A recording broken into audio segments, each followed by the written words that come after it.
Публично говорене ден 19. Днес искам да предизвикам да излезете от зоната си на комфорт, както го правя аз. Трудно е, да ви кажа честно, не е лесно нито да правя бърпита, нито да говоря пред хората, нито така да комуникирам с камерата по-скоро, или да говоря на хората от другата страна, но е много забавно и интересно.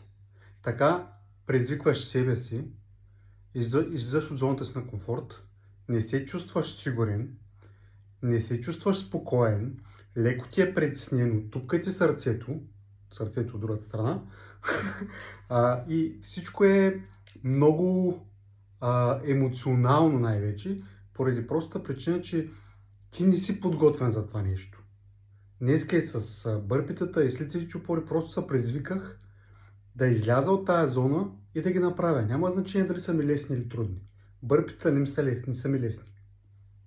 Това беше. Чао и до утре!